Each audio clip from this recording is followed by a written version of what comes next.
건강한 사람들이 칼로리를 계산하면서 먹나요? 아니면 우리 몸 안에 무슨 계산기가 있어가지고 음식을 먹으면 자동적으로 칼로리를 계산해서 자 2000칼로리 먹었으니까 이제 포만감 발휘해야지?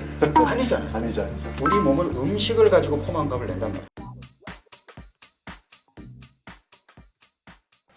고마우신 구독자님들, 오늘도 클릭해주셔서 정말 감사합니다. 오늘 이동환TV에 아주 특별한 분을 모셨습니다. 비만 치료만 35년 차신 우리 가정의학과 전문의시죠, 박용우 교수님 모셨습니다. 안녕하세요. 네, 안녕하세요.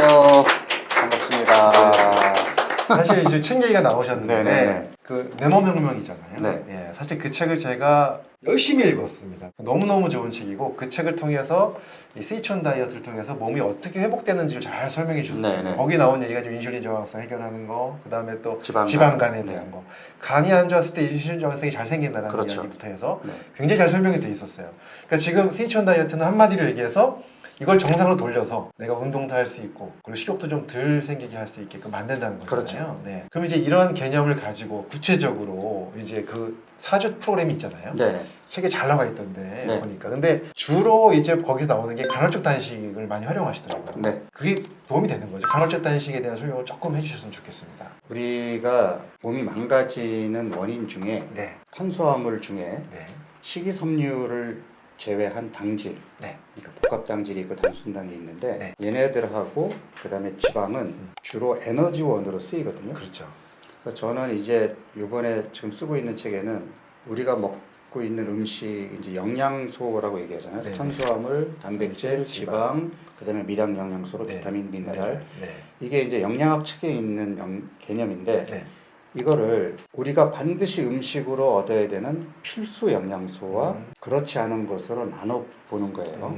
이게 이제 제가 새롭게 제시하는 그 내용인데 뭐냐면 필수 영양소 중에 이제 첫 번째가 필수 아미노산, 그러니까 단백질이죠. 네. 네. 그 다음이 이제 미량 영양소, 네. 그러니까 비타민, 비타민, 미네랄. 미네랄이죠. 네. 그 다음에 필수 지방산.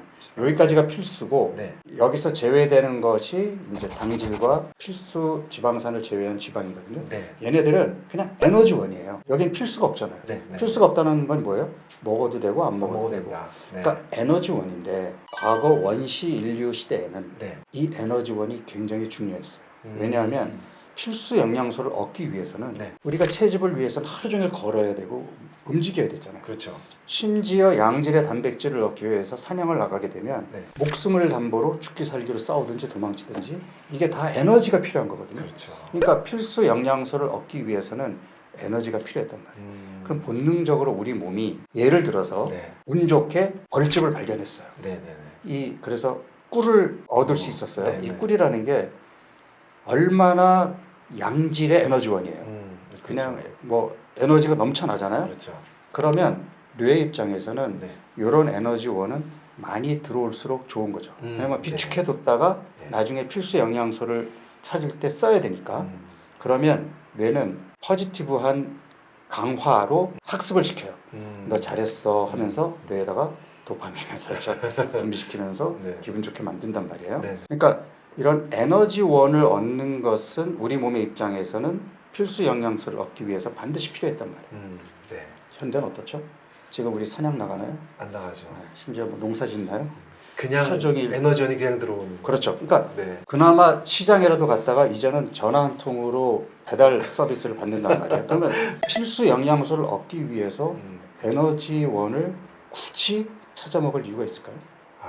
없잖아요. 없네요. 네, 그러니까 사실은 그래서 필수 영양소에 이제 단백질 네. 그리고 비타민, 미네랄이 많이 들어있는 것들이 보통은 채소, 과일, 그다음에 통곡물, 네. 해조류 이런 것들이 네. 이런 거의 네. 특징이 뭐냐면 식이섬유가 풍부하거든요. 그래서 제가 식이섬유와 단백질이 풍성한 식단을 기본적으로 짜고 여기에 에너지를 내는 에너지원은 내 신체 활동량에 맞게 내가 운동도 많이 하고 많이 움직이면 좀 더 넣고 안 그러면 빼도 되는 거거든요. 네.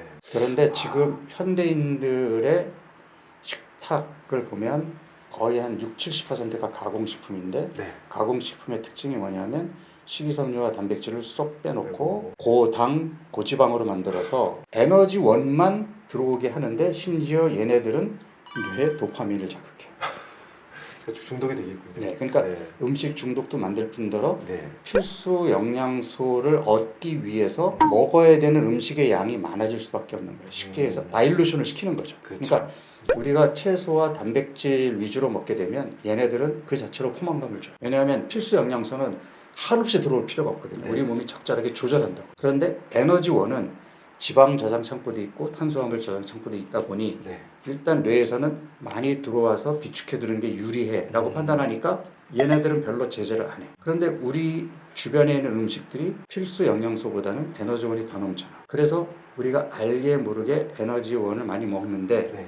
문제는 뭐냐면 우리 몸에 있는 창고가 그러니까 지방 창고가 이 피하 지방 조직이고 네. 탄수화물 창고가 간과 간, 근육인데 창고가 한계가 있잖아요. 그렇죠. 어렸을 때 신체 활동량도 많고 이럴 때는 좀 아이스크림 먹고 뭐 그냥 밀가루 먹고 과자 집어 먹고 해도 그래서 창고가 여유가 있었단 말이에요. 네. 근데 나이 들면서 점점 활동량은 줄어들어 근육량은 줄어. 그러니까 창고가 줄어드는데 그리고 쓰임이 없는데 계속 들어와. 네. 그러면 그 창고가 차고 넘치겠죠. 그렇죠. 이게 우리 몸의 지방과 당은 안전하게 혈액 안에 있거나 네. 지방 창고, 탄수화물 창고 안에 있어야 안전한데 네. 그걸 벗어나면 내 몸에서는 다 도구로적인 거예요. 그렇죠. 네. 그러니까 지방 창고에서 넘쳐나가지고 지방이 돌아다니면서 내장 지방에 끼고 간에 끼고 췌장에 끼고 네. 이러면 이제 대사 이상이 그렇죠. 생기는 거고 이소성 지방이라고 그렇죠. 얘기하는 거죠. 그 다음에 탄수화물 저장 창고가 네. 근육과 간인데 네. 이것도 넘쳐나게 되면 혈액에서. 일부 내장 지방이 되거나 네. 지방간의 형태로 이제 쌓이게 되거든요. 네. 그때부터 사달이 나. 아, 그렇군요. 결국은 우리가 필수적으로 먹어야 되는 필수 아미노산과 비타민, 미네랄 같은 거 이외에 다른 필수가 아닌 영양소를 너무 많이 먹고 있거든요. 그렇죠. 근데 이제 얘네들의 네. 특징이 뭐냐면 네. 고당, 고지방은 블리스 포인트라 그래가지고 네. 뇌에서 도파민을 자극하는 아주 정점을 찍어요.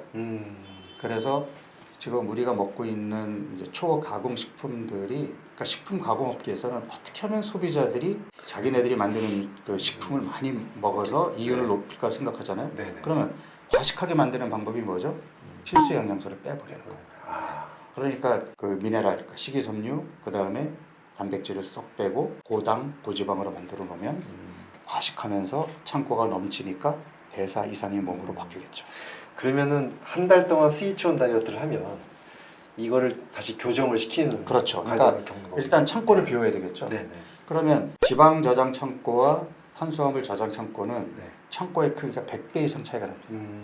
그럼 뭘 먼저 조절해야 되죠? 탄수화물. 탄수화물부터. 네. 그래서 스위치온 다이어트 할 때 전반적으로 탄수화물 섭취를 줄이는데 첫 3일 동안은 내가 탄수화물을 제한해요. 3일 동안. 네, 그래서 아예 이제 탄수화물 창고를 좀 싹 비우려고 하는 거죠. 그래야 본격적으로 지방 대사가 이제 움직이기 시작하니까. 네. 그런데 탄수화물을 아예 안 먹으면 근손실을 피할 수 없기 때문에 네. 4일차부터는 점심 한 끼에 밥을 먹게 하고 네. 그다음에 이제 2주차부터는 뭐 견과류를 먹게 하고 콩류식품도 먹게 하고 네. 3주차부터는 뭐 토마토라든지 블루베리라든지 그러니까 고구마라든지 점차 탄수화물의 허용 범위를 넓히면서 탄수화물 허용량을 늘리는데 초반에는 의도적으로 탄수화물 창고를 좀 비워야 되기 때문에 네.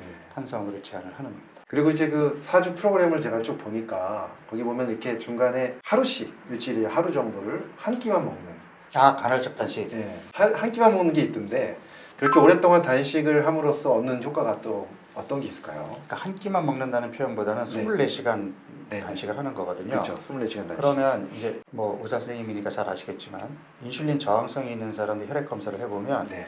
공복 상태에서 혈액 검사를 했는데도 인슐린 수치가 올라가 있거든요. 그러니까 인슐린 저항성이 있기 때문에 네. 정상보다 수치가 올라가 있어요. 네. 그럼 이 사람들이 그 인슐린 수치가 더 떨어져야 정상이잖아요. 그렇죠. 네. 그러면 12시간 공복 후에 혈액 검사를 했는데도 올라가 있으면 어떻게 떨어뜨리죠? 더 공복을 그렇죠. 해야 되는 거네요. 네. 그래서 간헐적 단식이 필요한 거예요. 아, 그렇군요. 그리고 지방간도 마찬가지인데 물론 간에 이제 기름이 껴 있을 때 더 이상 기름이 끼지 않게끔 네. 술이나 과당 섭취를 이제 제한하는 것도 필요하겠지만 끄집어내야 되잖아요. 운동만 가지고 될까요? 안 되겠죠. 네. 굶겨야 굶겨야 됩니다. 그래서 제 박용우 다이어트 프로그램에서는 일단 주식이 네.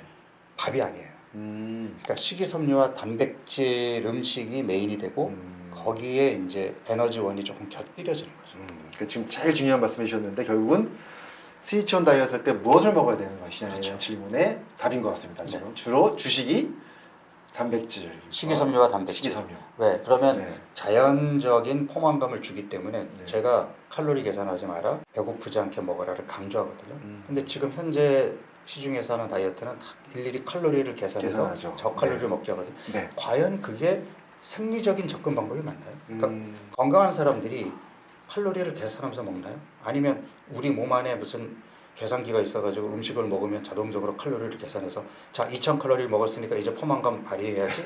아니잖아요. 아니죠, 아니죠. 우리 몸은 음식을 가지고 포만감을 낸단 말이에요. 그럼 포만감을 주는 음식을 위주로 먹으면 알아서 포만감이 오는데 이거를 고당 고지방식으로 먹으면 포만감이 금방 올까요? 그러니까 그렇죠. 과식할 수밖에 없는 거예요.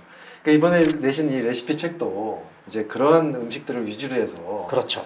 이제 레시피를 만드신 거군요. 그렇죠. 그러니까 필수 영양소가 없는 에너지원을 최선으로 하고 줄이고. 필수 영양소를 최대한 섭취할 수 있게끔 했는데 그렇게 하기 위해서는 천연 재료의 음식을 그러니까 재료 본연의 모습을 갖춘 그러한 레시피가 나와주는 것이 가장 이상적일 거 아니에요. 그렇죠. 그러니까 우리가 먹는 가공, 초가공 식품들은 일단 자기 모양이 없잖아요.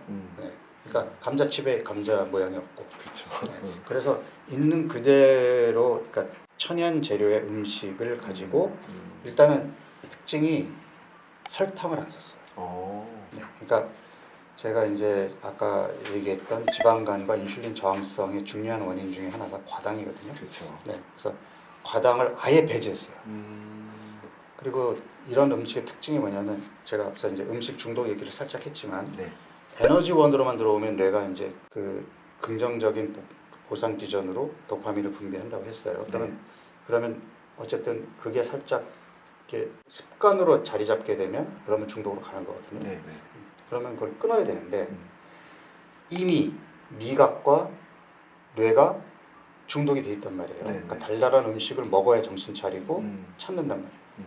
그러면 그 중독에서 벗어나려면 끊어야 되잖아요. 그렇죠. 근데 이제 이걸 제일 힘들어하는 거죠. 그렇죠. 제가 이제 이 프로그램에서 한 달 동안 금기 음식이라 그래서 네. 그러니까 중독을 일으키는 음식을 아예 못 먹게 하거든요. 그러니까 사람들이 이만큼도 안 돼요. 저 진짜 빵 없이는 못 사는데, 저 진짜 밀가루 좋아하는데, 아니 면이 너무 먹고 싶은데 요만큼도 안 돼요. 근데 네. 중독성 음식 특징이 뭐예요? 아예 안 먹어야 되는데 참고 참다가 이제 입에 조금 넣잖아요. 네. 순식간에 뇌에 자극을 줘가지고 그 다음에는 정신줄 놓고 그냥 폭식을 폭식하게 만들거든요. 네. 네. 그래서 금기 음식을 철저히 지키는 게 좀 어렵긴 한데 한 달만 내가 그런 음식을 멀리해도 미각이 되돌아와요. 그러니까 조금만 달거나 조금만 짜도 예민하게 반응하고 뇌도 처음에 한 일주일 동안은 힘들 거예요. 네. 막 그런 음식 생각하면 눈만 감으면 막 얼음거리고 근데 2주만 지나도 네. 별로 먹고 싶은 생각이 안 나요. 그렇습니다. 그러니까 자연스럽게 그런 중독에서 벗어나고자 하는 이제 그런 것도 프로그램 안에 녹아 있습니다. 이제 금기 음식을 구체적으로 좀 한 번만 더 정리해 주시죠. 그러니까 금기 음식이라는 게 뭐냐면 결국은 내 몸을 지방간 인슐린 저항성, 렙틴 저항성, 만성 염증으로 만들어 놓은 음식이거든요. 그렇죠. 그 첫 번째로 지목하는 게 저는 과당이에요. 과당. 그러니까 설탕이 과당과 포도당 이당류잖아요. 그렇죠. 그러니까 설탕을 끊어야 되고요. 그 다음에 이제 밀가루 음식의 경우는 조금 다를 수 있는데 일반적으로 흰 밀가루, 정제 밀가루의 경우에는 뭐 설탕이 안 들어가는 경우가 거의 없고 설사 설탕이 안 들어간 정제 밀가루라고 하더라도 우리나라 사람들이 글루텐 민감성이 높은 사람들이 네. 제법 있고요. 그렇죠. 왜냐하면 서구 사람들은 이제 밀에 노출된 그 역사가 기간이 기니까. 역사가 길지만 네. 우리는 주로 쌀을 먹었던 민족이기 때문에 밀 음식에 익숙치 않은 사람들이 좀 있어요. 근데 이 글루텐이라는 거는 알러지랑 달리 소량 들어올 때는 몸에 문제가 없는데 일정량 이상 들어왔을 때 문제가 되거든요. 근데 내가 비만 클리닉을 오래 하다 보니 이게 살이 좀 많이 찌는 경향을 보이는 사람들이 글루텐 민감성이 좀 높은 사람들이 많다라는 거죠. 그리고 이 밀가루 자체도 약간의 중독성이 있습니다. 그렇죠. 엑솔핀이라고 이제 네. 표현을 하는데 네. 그래서 얘네들 그 다음에 술은 당연하고요. 네. 그 다음에 우리가 씨앗 기름, 요즘에 정제 네. 가공 기름 얘기 많이 하잖아요. 네. 정제 과정에서도 불순물이 들어가지만 얘네들이 오메가6가 풍부한 데다가 열을 가했을 때 여러 가지 몸에 유해한 이제 그런 것들이 네. 있게 되니까 네. 염증 유발 물질 그렇죠. 그러니까 만성염증을 유발할 수 있는 그런 네. 그리고 앞서 얘기한 것처럼 에너지원, 그러니까 지금 얘기한 설탕, 흰밀가루, 씨앗기름 다 필수 영양소 없는 에너지원들이잖아요. 그렇죠. 그러니까 그런 것들을 끊고 건강한 몸으로 가자는 거죠. 식용유도 좀 많이 피해야 되겠고요. 그러니까 식용유도 네. 기왕이면 좋은 기름을 쓰잖아요. 네. 아보카도 오일이나 올리브오일 같은 올리브오일 거. 같은 거. 네, 좋습니다. 근데 이제 이 책에서 그러면 이제 굉장히 많은 레시피가 있더라고요. 네네. 그러니까 이 중에서 하나 딱 즐겨 드시는 게 혹시 있으실까요? 어떤 이 중에서 하나만 골라 주신다면. 네. 최근에 어느 지상파 방송에서도 그 레시피 중에 하나를 인용하기도 했고, 네, 네, 네. 그다음에 제가 즐겨 먹는 게 네. 참치 낫또 비빔밥. 오, 맛있게 들리는데요? 비빔밥 네. 자체가 일단 채소도 풍성하고 네. 이제 그런데 거기에 참치도 있고 네. 낫또도 있고 네. 그리고 거기에 뭐 계란까지 곁들이면 뭐 단백질도 충분하고. 네, 그러니까 일단 식이섬유와 단백질이 풍성한 그러한 메뉴가 되겠죠. 네. 그리고 나물을 좀 밥도- 넣어서 하는 그렇죠. 거죠? 네. 그다음에 밥도 뭐 현미밥이나 아니면 보리밥으로 한다 그러면 네. 훨씬 더 건강식이 되겠죠. 한번 저도 한번 꼭 해먹어보고 꼭. 싶습니다. 이 레시피대로 한번 해보십시오. 네, 알겠습니다. 맛있게 아주 만드는 맛있어요. 레시피를 만들어 놓으신 거군요.